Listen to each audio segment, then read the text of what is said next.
Today we will discuss about genetics and the principles of heredity.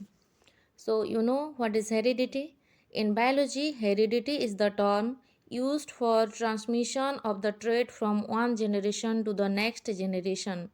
एक generation से दूसरे generation तक जो कैरेक्टर ट्रांसफ़र होता है, जैसे कि पेरेंट जैसे रहते हैं, ह्यूमन बीइंग के बच्चे ह्यूमन बीइंग जैसे दिखेंगे, डॉग के बच्चे डॉग के जैसे दिखेंगे, ये कैरेक्टरिस्टिक को हेरिडिटरी कैरेक्टर बोलते हैं. ठीक है. It is due to heredity that the offspring looks similar to their parent. It also explains why dogs always give birth to puppies and never to kittens. The process of heredity is universal among all organisms. Genetic variation refers to the variation in a population or species. Genetics is the study of heredity and variation in living organism. So genes जो हमारे body में होते हैं, present होते हैं, वही ये character को एक जनरेशन से दूसरे जनरेशन तक ट्रांसफ़र करने के लिए मदद करते हैं. ठीक है. और इसको हम ये स्टडी को टोटल ओवरऑल जेनेटिक्स बोलते हैं.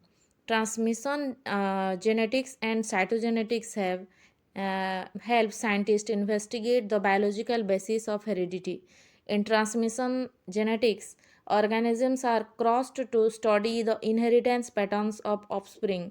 Cytological techniques help in understanding cellular reproduction. With the advancement of molecular biology and its tools and techniques, genetics are able to understand the genetic basis of the inheritance of traits and variations present in various organisms.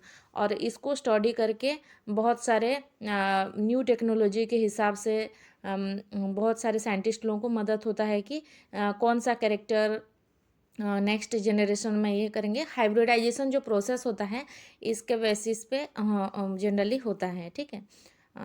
Genetic study करके ये सब research आगे proceed हो पाता है, successful होता है.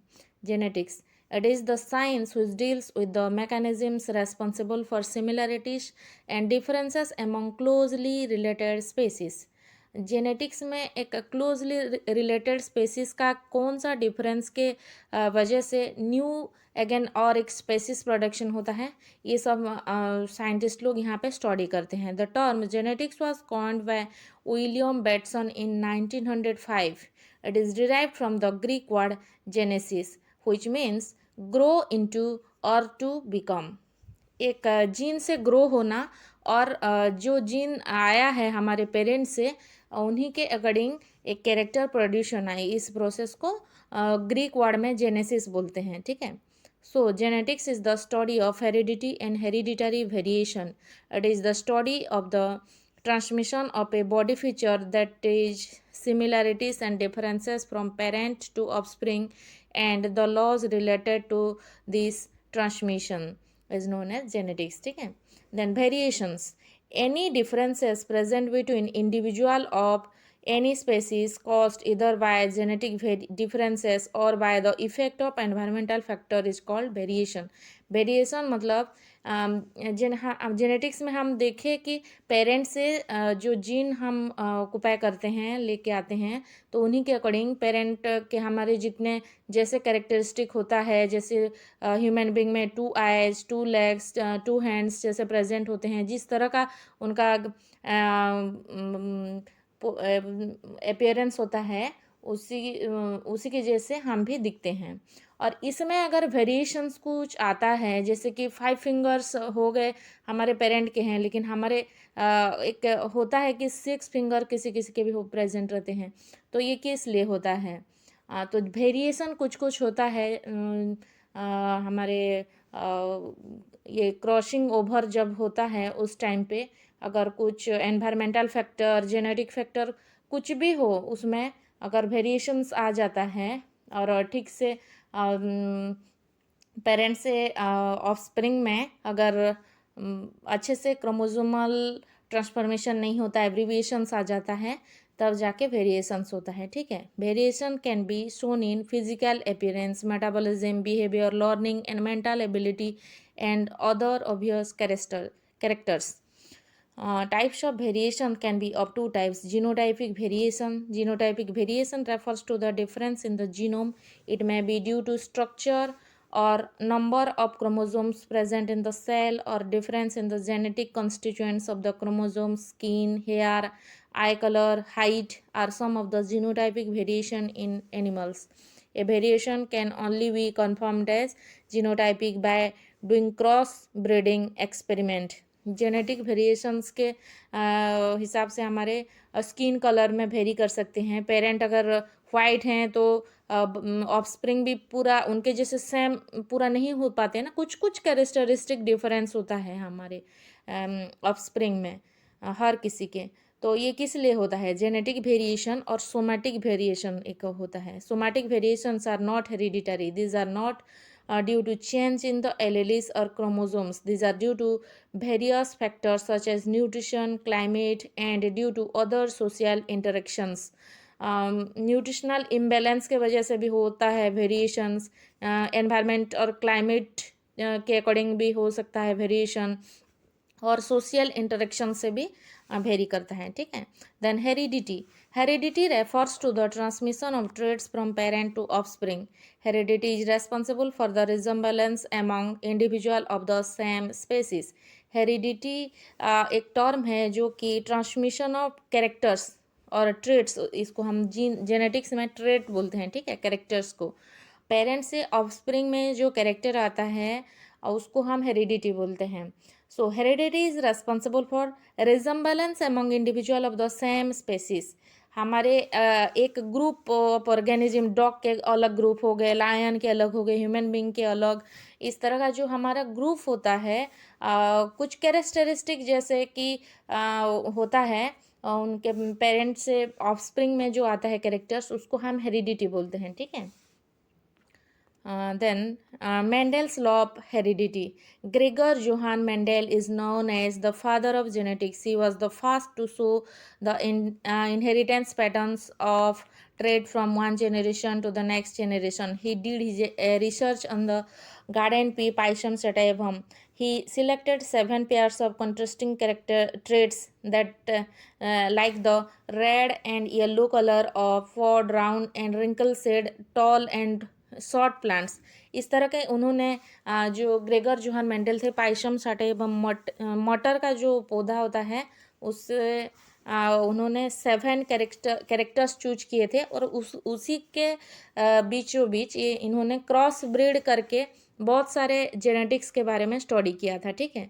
Round, plant, wrinkled, short, tall, इस तरह से उन्होंने क्रॉस ब्रीड कर करके बहुत सारे स्टडी किए थे जेनेटिक्स के ऊपर. सो इसलिए उनको फादर ऑफ जेनेटिक्स कहा जाता है. ठीक है. Mendel gave 3 fundamental laws of inheritance. Main 3 laws of inheritance are law of dominance, law of segregation and law of independent assortment. 3 law ये दिए थे जेनेटिक्स के ऊपर. इसके बारे में थोड़ा देखते हैं. ठीक है. Law of dominance. Mendel's law of dominance, it stated that in the heterozygous condition of the genotype of a pair of alleles, the alleles which express itself phenotypically is dominant and the one which is not expressed is recessive. दो gene के बीच जब breed होता है, मतलब character transmission होता है, offspring में कौन सा जीन आएगा, तो इनमें से जो डोमिनेंट होता है उस जीन शो करता है बेबी में नेक्स्ट जनरेशन पे, और जो रिसेसिव हो जाता है वो दब जाता है. ठीक है. तो इसको लॉ ऑफ डोमिनेंस बोलते हैं. जैसे फिगर में दिख रहा है कैपिटल टी जो कि डोमिनेटिंग कैरेक्टर है सपोज, और स्मॉल टी जो रिसेसिव है. इसको क्रॉस ब्रीड करते हुए देख एक भी अगर डोमिनेटिंग जीन आ गया, उसमें कैपिटल टी आ गया, तो उसी कैरेक्टर को ये शो करेगा. कैपिटल टी फ्रंट में है जो टॉल प्लांट हो गया. कैपिटल टी स्मॉल टी, ये इसमें कॉन्ट्रास्टिंग मैन कैरेक्टर है, डोमिनेट है कैपिटल टी, तो इसलिए टॉल हुआ. लेकिन स्मॉल टी में रिसेसिव हो गया ये जीन, तो ड्वार्फ हो जाएगा प्लांट. ठीक है. ये टॉल प्लांट नहीं होगा. इसको लॉ ऑफ डोमिनेंस बोलते हैं. Then law the second law of Mendel's heredity is known as law of segregation. It states that although the alleles of a character remain together for a long time, they do not mix with each other and separate at the time of gametogenesis. Character जो mix नहीं हो पाते gametogenesis में generally separate हो जाते हैं, so that each gamete receives only one allele of a trait. Only one character receive करेगा. यहाँ पे टॉल ड्वार्फ दोनों कैसे एक साथ आएगा, आइदर टॉल आएगा या फिर ड्वार्फ आता है. ठीक है, which is either dominant or recessive. When tall pea plant of the F1 generation obtained by cross homozygous tall and the dwarf pea plants are self-fertilized, we get tall and dwarf plant in the ratio of 3:1. phenotypic and genotypic ratio is 1:2:1. यहाँ पे जो purple और white colour के flower के अंदर जो Mendel's hereditary जो cross दिया हुआ है, यहाँ पे क्रॉस ब्रीड दिया हुआ है, यहाँ पे 3 नीचे नेक्स्ट जेनरेशन पे 3 पर्पल कलर शो हो रहा है. ये कौन सा कैरेक्टर है, ये होता है जो बाहर से आउटलुक दिख रहा है, इसका मतलब फिनोटिपिकली है. ये फिनोटिपिकली इसका रेशियो होगा 3:1. मतलब यहाँ पे बाहर से दिख रहा है, मतलब जो डोमिनेंट कैरेक्टर है वो शो करेगा, रिसेसिव जो है वो शो नहीं करेगा. इसीलिए जैसे डोमिनेट लॉ ऑफ डोमिनेंस में हम पढ़े थे, कैपिटल टी दोनों यहाँ पे डोमिनेंट हैं तो कैरेक्टर शो करेगा. कैपिटल टी और कैपिटल टी स्मॉल टी दोनों होगा. यहाँ पे कैपिटल टी है इसीलिए ये डोमिनेटिंग कैरेक्टर शो करेगा, तो टॉलनेस शो करेगा. ठीक है, और जो वाइट दिया गया है वो तो रिसेसिव कैरेक्टर है, इसीलिए वाइट कलर में परमिशन हो जाएगा. ये है फिनोटाइपिक रेशियो. और जेनेटिकली, और इसको हम देखेंगे भीतर से इसका जीन निकाल के देखेंगे, तो यहाँ पे कैपिटल टी जो फ्रंट का है पर्पल कलर वही बस पर्पल दिखेगा, और बाकी कैपिटल टी स्मॉल टी जो दो हैं यहाँ पे वो उसका जीन अलग है. तो भीतर जाके हम स्टडी किए तो हमें पता चला. और जो रिसेसिव है वाइट तो वाइट ही रहेगा. ठीक है, इसको लॉ ऑफ सेग्रीगेशन बोलते हैं. यहाँ पे 2 रेशियो याद रखना है. फिनोटाइपिक के ratio of here is 3:1 and the genotypic ratio is 1:2:1. Genetically हम देखेंगे भीतर जाके तो इसका रेशियो होगा 1:2:1. ठीक है. Law of independent assortment. In it state that when more than a pair of characters are taken into consideration, alleles of a character can undergo any sort of combination to give rise to phenotypic differing from both the parents. More than 2 character अगर हम cross breed करते हैं, यहाँ पे round yellow and wrinkled और green colour cross breed दिया गया है. तो जो main F1 generation F2 generation में कौन कौन सा कैरेक्टर शो करेगा वो यहाँ पे फिगर में दिया हुआ है. ठीक है, नोटेशंस यूज्ड इन, और इसका रेशियो है 9:3:3:1. ठीक है. Notations used in breeding experiments. The dominant trait here is uppercase letter. Example, tallness is represented by capital T. Recessive trait यहाँ पे जो मैं लिखी हूँ यहाँ पे इस according. The lower case of letter, example dwarfness by small t. Small t में यहाँ पे शो हुआ है. Then homozygous, a pair of small same alleles, example capital T, that is homozygous dominant, or small t is known as homozygous recessive. Homozygous means having different alleles of a trait, example capital T and small t. This is heterozygous. Okay, and this is all details about principles of heredity. Thank you.